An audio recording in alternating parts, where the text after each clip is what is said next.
As the holy month of June winds down, Disney should be putting up July 4th paraphernalia, but it looks like it's a little bit more muted this year. Let's talk about what's going on with Independence Day at Disneyland here on That Park Place. Hello, I am Jonas J. Campbell, an investigative reporter for That Park Place, and here with me is the man that I go to for all of my Disneyland questions, Mr. VashSky. Vash, what happened in 1955? What happened in 1955? Well, that's very interesting.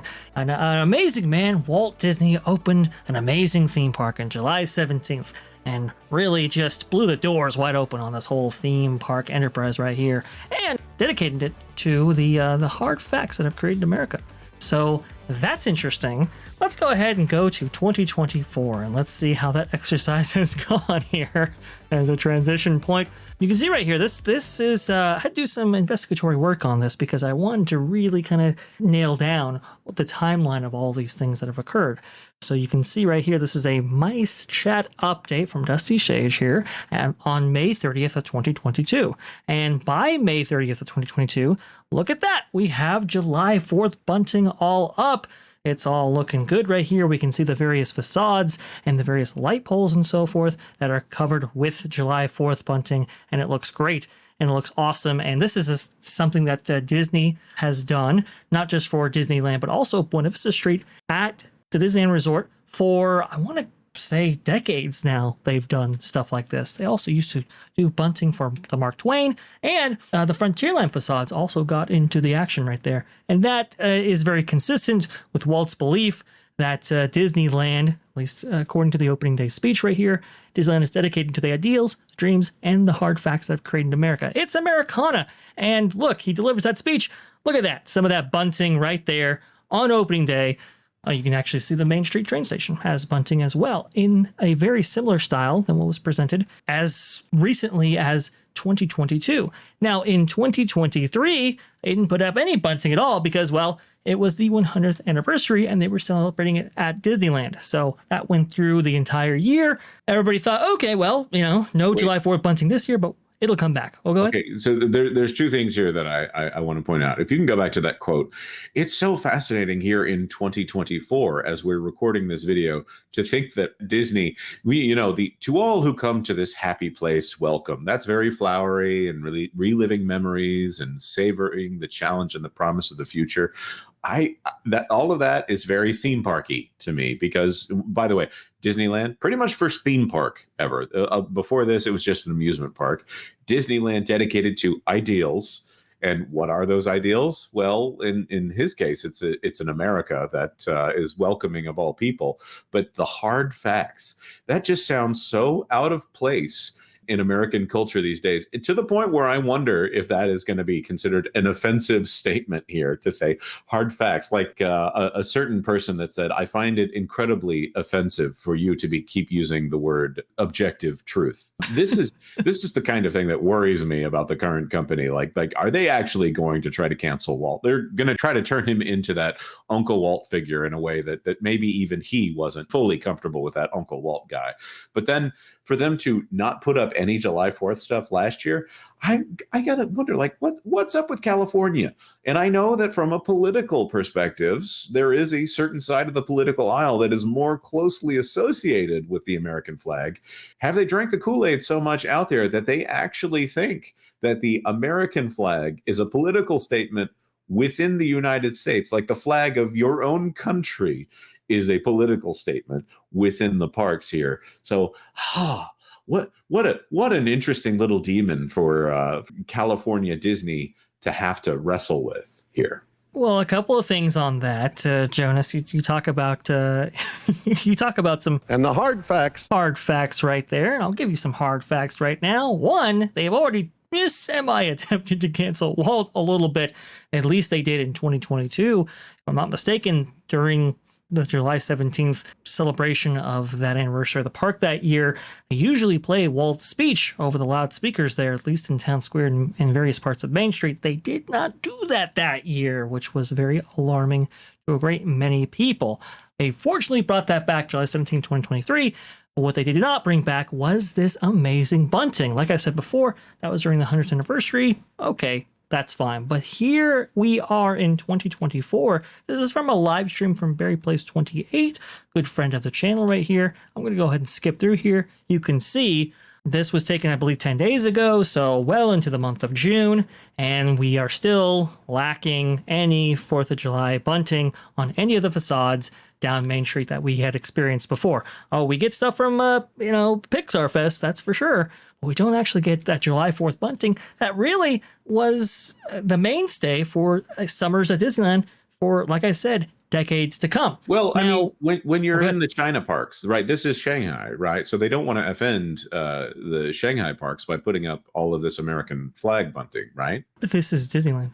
Oh, I'm sorry. I'm just so confused at this point. Do they not have budgets for redecorating the parks anymore? Is this something where they don't do big rethemes of the entire park, like maybe putting up murals all around celebrating different events? I just don't understand what's going on here. Well, they have budgets for some things, and what I mean by that is, well, we have heard about a couple of Pride events at Disneyland, that being Pride Night at Disneyland, and they have a washed various facades with rainbow colors as part of that event. We also have the character cavalcades, custom costumes created for the characters to celebrate Pride Night with. We also have various promotional pieces and so forth. You can see some of those costumes right there.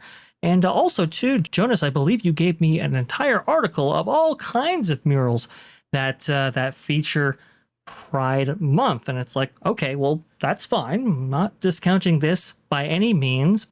Again, like you said before, this is the nation's flag being represented at a time during July 4th, right? During Independence Day. You would think that there would be some representation of the flags somewhere, at least at Disneyland, which is a celebration of Americana.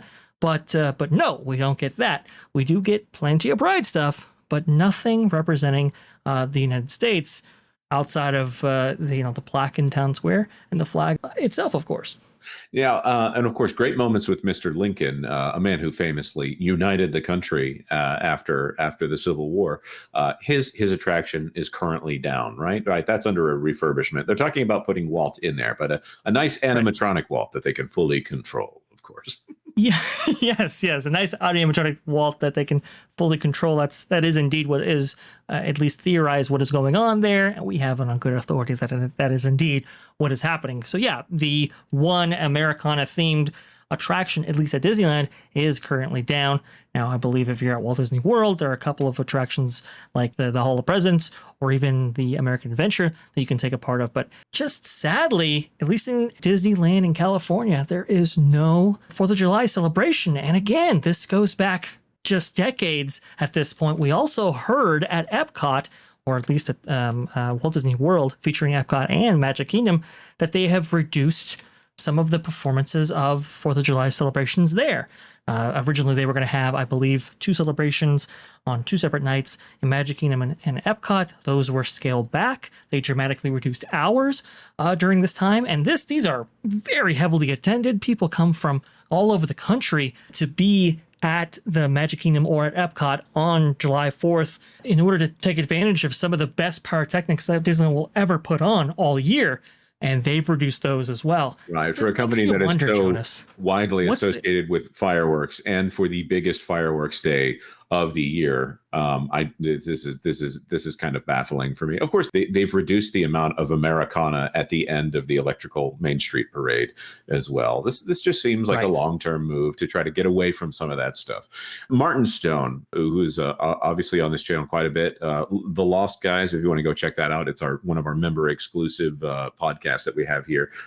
He often says that there are guys like Bob Iger, and maybe you could suspect that the CEOs of like McDonald's and other companies like that they are bigwigs and they want to go to cocktail parties and things like that, but that they're kind of ashamed of the companies that they're CEOs of. And the more we hear about Bob Iger, the more that we think he wants it to be a cool company. He doesn't necessarily have an interest in making a company that is into that glitzy cheesiness that Walt Disney was an unabashed fan of, that optimism for the future. Sometimes they'll call on it, here or there on an earnings call when they want to get through that thing as quickly as possible, especially if it's in a defense of something that they've done incorrectly here. But I just feel like the current ownership of the company, the current leadership of the company. I don't want to talk about the owners. I want to talk about the leaders. The current leadership of the company is not doing a good enough job of unabashedly enjoying the things that brought it to where it is today. Vash, is there anything else we need to add before we wrap this thing up?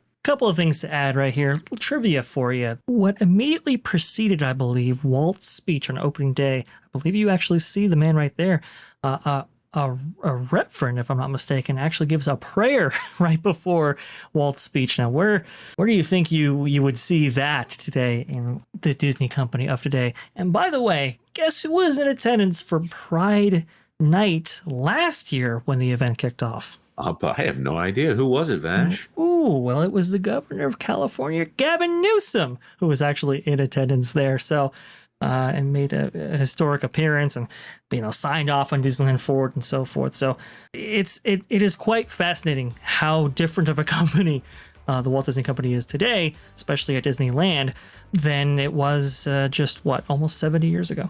Yep, that's fascinating. Of course, we want to throw this to our commenters. I'm sure that we've said something that has incited a lot of thoughts in everyone who watches our videos here. Let us know those thoughts in the comment section down below. Of course, like this video if you like this video, and consider subscribing to That Park Place for all the news that should be fun. Thanks for watching That Park Place News. For more information, consider checking out www.thatparkplace.com. And don't forget to subscribe, share, like, and send this out on your favorite social media account.